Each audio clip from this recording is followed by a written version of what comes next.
sejahtera untuk kita semua. Perkenalkan, abang-abang, kami dari S2 Pendidikan IPA.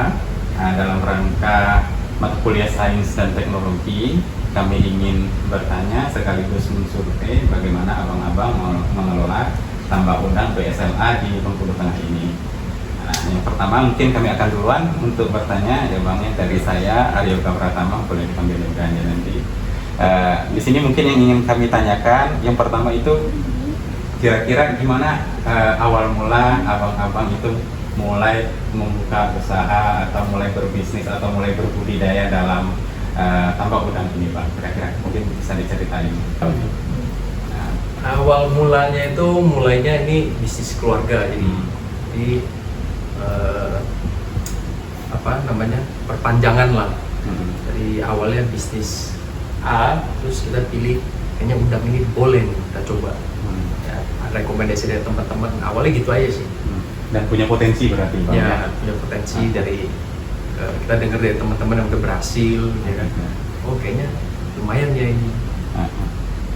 Kira-kira mulai dari abang punya ide untuk buat budidaya udang itu sampai sekarang itu sudah kira-kira udah berapa lama, Bang?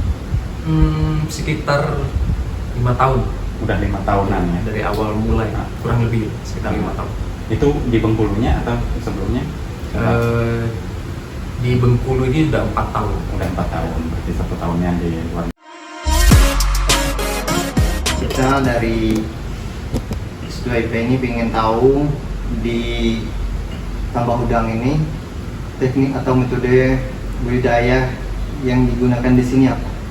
Yang sekarang ini digunakan.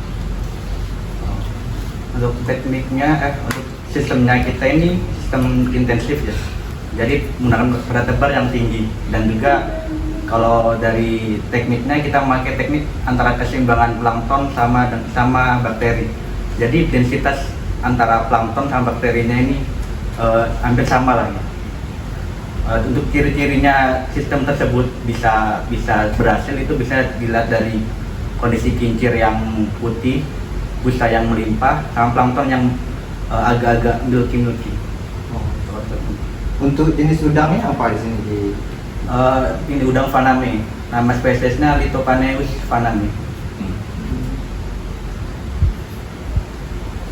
Terus di sini kan sudah berlangsung lebih kurang 5 tahun tadi. Untuk langkah-langkah pencegahan atau ada penyakitnya di sini ini apa yang sudah pernah terjadi, sudah pernah dilakukan? Ya, meski betul saya yang lama di sini. Untuk penyakit yang kita temukan di sini selama 4 tahun, NIO, MNV, terus ada APEN, yang terbaru ini APEN, sama EHP. Nah, untuk pencegahannya, ya kalau kita orang budidaya ini dari awal biasanya kita lakukan itu pemilihan benur yang baik. Yang pertama, artinya di hatchery kita pastiin kita ngecek ke sana benurnya ini benar-benar baik, lolos uji, baru kita pakai. Terus yang kedua, persiapannya kita tingkatkan lagi, artinya kita pastiin bahwa pembersihan kolam ini maksimal. Nah, akhirnya kita cek dulu sebelum kita masukkan ke kolam, negatif apa enggak, kita PCR kan. Nah, kalau negatif kita tahan dulu, kalau positif kita tahan, kalau negatif kita masukkan. Nah, kayak gitu. Untuk apa yang selanjutnya lagi, pemberian pakannya gimana prosesnya? Jenis pakan itu apa digunakan di tambak udang? Kalau untuk jenis-jenisnya, kita pertama mereknya kita pakai merek CJ. Jenis-jenisnya itu ada pertama kita powder yang lembut sekali, terus crumble sama pellet. Itu tergantung ukuran besar udang. Di awal kita usia udang di usia 1 sampai 10 itu pakai powder itu 10 sampai 20 kita pakai crumble. Nah, selanjutnya kita pakai pellet. Pellet pun ada tingkat-tingkatan ukurannya. Untuk waktu pemberian pakannya itu kapan biasanya? Untuk kita di sini hari-hari biasa 1 sampai 10 biasanya 2 kali sehari, pagi sama ya macam-macam, ada yang pagi sama siang, pagi sama sore. 10 ke 20 naik frekuensinya 3 kali, pagi, siang, sore. 20 sampai seterusnya bisa 4 sampai 5 kali.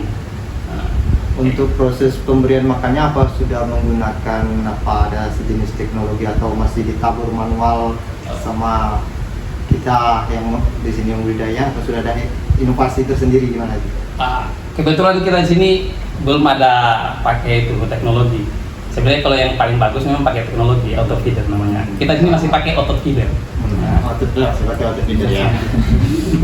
Nah, untuk selanjutnya lagi kan sudah kita kasih apa kan untuk proses panennya itu kira-kira waktunya itu kapan?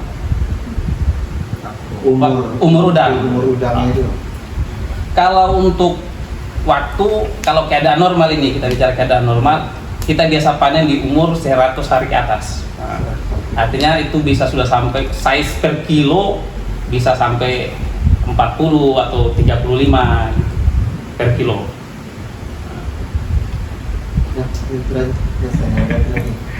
Baiklah, perkenalkan nama saya Reza, biasa dipanggil Reza. Dan langsung saja, untuk luas tambak yang ada di sini itu kira-kira berapa ya? Kira-kira per kolamnya sih 2.000 meter Untuk kolam per kolamnya. Berarti budidaya sekitar 5 hektar ya. Kemudian berapa banyak tenaga kerja yang ada di sini? Ini ada 39 orang.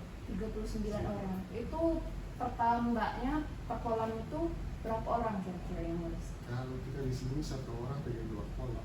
Pegang 2 kolam. Terus ada juga bagian-bagian yang lain, misalnya dari manajemen, bagian lab juga ada, bagian mekanik juga ada, security juga ada. Lalu untuk biaya operasional tambak di sini Pak, mulai dari listriknya, pakannya, terus pengelolaan limbah, terus biaya karyawannya itu kira-kira berapa? Kurang lebih ya, siklus itu bisa 1,5 ya. Habisnya segitu. Habisnya. Iya. Ada biaya khusus tersendiri untuk pengelolaan limbah nggak? Kira-kira di sini. Pengelolaan limbah. Iya. Ya, artinya gini, untuk pengolahan limbah, Iya. kalau biaya khusus dikelola sih enggak, cuman kita namanya ada IPAL namanya. Nah, mungkin biaya di awal aja untuk pengolahan limbah, kita buat IPAL, jadi sebelum ke laut, kita limbahnya ke laut, kita endapin dulu. Jadi yang ke laut itu air atas, kita anggapnya ya itu air yang baik. Tapi airnya masih bagus. Oke, melanjutkan pertanyaan sebelumnya Kak, terkait kendala kali ini. Kalau misalnya di sini kan kita dekat sama pantai tuh. Untuk iklimnya sendiri itu ada nggak dampaknya terhadap budidaya udang ini? Untuk iklim berarti masalah hujan ya. Boleh hujan. Nah, kalau kayak masalah hujan itu berdampak ke pH mungkin lebih ke pH. Kalau pH-nya, kalau hujan kan pH-nya cenderung turun dia asam. Nah, biasanya kalau sudah hujannya tiap hari hujan deras kan, nah, semakin turun pH ya artinya goncang airnya, bakalan mati udangnya. Larinya ke sana. Biasanya kalau misalnya kan udah hujan kan ini karena dingin kan. Biasanya dingin ini mempengaruhi nafsu makan udang sampai metabolisme udang. Nah biasanya kalau cuaca dingin ini udangnya cenderung kurang nafsu makannya, jadi pertumbuhannya agak lambat waktu itu. Jadi cara mengatasinya biasanya puasa pakan atau enggak kurangin pakan waktu itu. Kurangi pakan pada saat itu. Karena posisi budidaya udangnya dekat daerah pantai, itu ada dampak juga nggak Kak? Daerah pantai dampaknya ya paling abrasi. Kalau kita sini sudah banyak soalnya yang abrasi. Oh, oke. Berarti ancamannya juga abrasi salah satunya. Nah itu tergantung lokasinya. Kan ada tambak-tambak yang kita kan itu tinggi nih Iya, tebing, benar. nah, jadi ada abrasi. Kalau yang enggak, ya enggak ada. Nggak ada ancaman itu. Paling ancamannya gelombang besar seperti yang di Jawa banyak tambak-tambak gitu. Nah gelombang besar masuk sampai ke kolam-kolamnya. Sampai luber. Nah sampai luber-luber. Oh itu terjadi. Nah, bahkan kalau tadi itu masalah iklim, pernah terjadi mungkin di daerah Padang, banjir bandang mereka masuk, ambles semua, kebanjiran semua naik, jadi udangnya lolos semua karena banjir. Nah itu masalah iklim. Kayak gitu. Oke, langsung saja Kak. Di sini Septi mau bertanya tentang keberlanjutan dan lingkungan tentang budidaya udang ini. Nah, di sini menurut kakak-kakak semua, budidaya udang ini termasuk ke ramah lingkungan nggak Kak? Kalau menurut kami dia ramah lingkungan, selagi dia menerapkan artinya nggak melanggar aturan-aturan yang sudah ditetapkan sama kementerian. Kan ada aturan-aturan kementerian itu, semua produk yang kita gunakan, pakan yang kita gunakan itu sudah ada standar dari kementerian. Nah, dan alhamdulillah kita sini menggunakan itu, pakai standar itu. Selagi nggak ada logo dari kementerian, kita nggak pakai. Gitu. Berarti nanti kan Kak ada limbah dari budidaya udang itu kan nanti agar tidak mencemari lingkungan sekitar, itu nanti bagaimana ya Pak di prosesnya? Untuk penanganan limbah ada tadi yang namanya IPAL. Jadi sebelum ke laut kita endapkan di situ. Nah, terus air, jadi kalau sudah ngendap limbah-limbah yang kasar itu sudah ngendap di kolam IPAL tadi. Nah, nanti yang air atasnya ini yang artinya sudah berkurang residu di situ baru ke laut.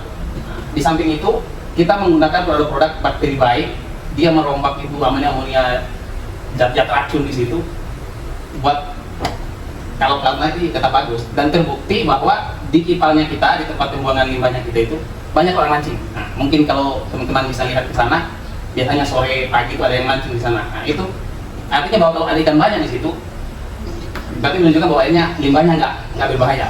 Ini kan petakan yang diterapkan biar yang ke laut itu lewat atas ya. Nah, artinya air yang baik lah yang masuk ke sana. Nah, harapannya gitu.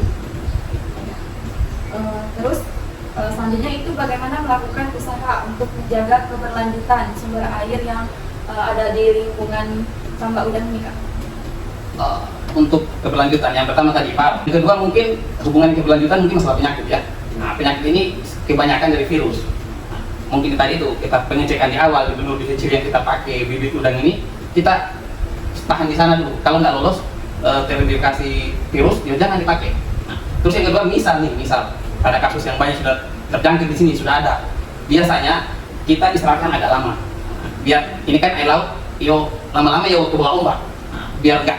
Kalau kita paksa ini, misalnya kita terindikasi virus di siklus ini, kita panen, kita buang limbah ke situ, paling kan berapa meter aja sampai di tempat ngambil airnya kan. Nah, kalau kita paksain habis buang, ngambil lagi, kita ngambil kembali virus yang tadi. Nah, jadi biar berlanjut, kita istirahatkan agak lama, mungkin sebulan, 2 bulan, bahkan lebih bagus kalau setahun, 2 tahun. Nah, itu kalau sudah parah, kalau sudah 2 tahun itu. Kalau belum ya, sebulan kita istirahatkan, kita pengeringan UV, nah, itu salah satu cara-cara. Baiklah Kak, selanjutnya itu tentang pasar dan ekonomi. Saya ingin menanya bagaimana cara tambak ini memasarkan hasil udangnya, apakah ada pasar khususnya? Sebenarnya kalau untuk pasar khusus itu dibagi 2. Jadi ada udang yang memang kita proses lokal, jadi orang lokal sendiri yang ngambil. Ada lagi yang memang di bagian tertentu itu diekspor. Nah, cuman kalau di kita itu cuman sampai di pengepul yang ambil. Jadi nanti si pengepul itu yang proses sendiri, apakah dia mau ekspor, apakah dia mau kirim ke Jawa atau mungkin ke tempat lain yang membutuhkan. Kira-kira seperti itu. Kalau yang di lokalnya itu gimana? Kalau yang di lokalnya itu paling lebih banyak mungkin ke tempat-tempat frozen food mungkin ya.